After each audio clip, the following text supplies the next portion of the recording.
So part two to everything I just said, I'm going through this a little bit myself. I was at my doc and I'm looking at my blood pressure. My blood pressure's been high. And you know, it's like I went for so many years of my life and never had issues with my blood pressure. But it's just been consistently high and I'm getting concerned. You know, thankfully my doctor's like, yeah, we watch you, you good. You know, okay, fine. But it's getting to me. And so I'm talking to my doc and you know, it was funny. Kind of had this epiphany. Well, I had it while I'm talking to him, but he was like, well, you know, how much caffeine do you take in? And then I started adding it up. And I'm like, I'm taking in this much and this much. And you know, I'm thinking I'm going to be like some of the movers and the shakers I hear, a lot of the motivational people I listen to, like, I take a bunch of caffeine. You know, I don't know what Gary Vee is on, but you know, you listen to these folks and they're like, I took 1,000 milligrams of caffeine a day and I get so much done. Well, to be honest, you know, I've always taken about anywhere from 300 to 600 milligrams of caffeine, and I've done this for 30 years. So because I never had a problem with my blood pressure, or really my heart rate either, I mean, I've always wanted to have a lower resting heart rate for sure, I was like, okay. And so when he said that, I realized, you know what, at going on 55, maybe it's about time for me to chill on all this caffeine. I left his doctor's office that Friday. I have not had that much caffeine in my system since. I'm feeling tired today.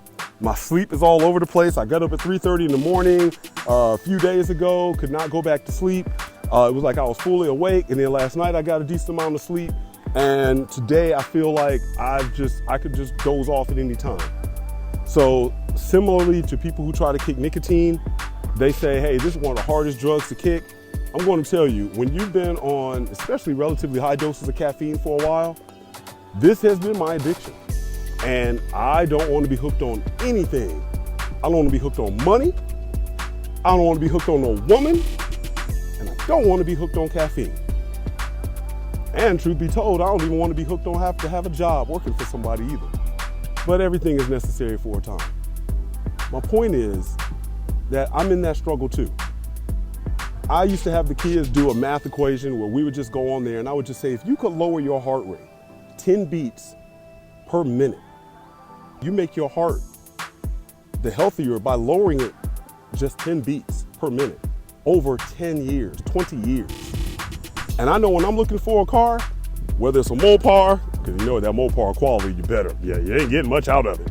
But whether it's a Mopar, whether it's a Honda or Toyota, no matter what car it is, what's the first thing we ask? Similar to when you do that whole facts, you want to know what's the miles on it. Why? Because the less miles, that means there's a lot more life left in this. I want there to be a lot more life left in this as well. So I'm right there with y'all. Starting out this next year, trying to stay off my caffeine, because like Scotty, like Chris Rock said, Scotty is calling me in New Jack City. That's what it was doing to me today. I'm out here trying to get a walk, get this good vitamin D in, because everybody loves the sunshine. My life, my life, my life. Y'all, let's go get it. Let's add some years to our life, because regardless of what you may have to live for, you certainly better have something that you want to die for. And I ain't trying to leave here anytime soon. I got some kids, I got some grandkids, I got so much more I want to accomplish before I leave this place. And if kicking caffeine may buy me some time, so be it. And what is it for you?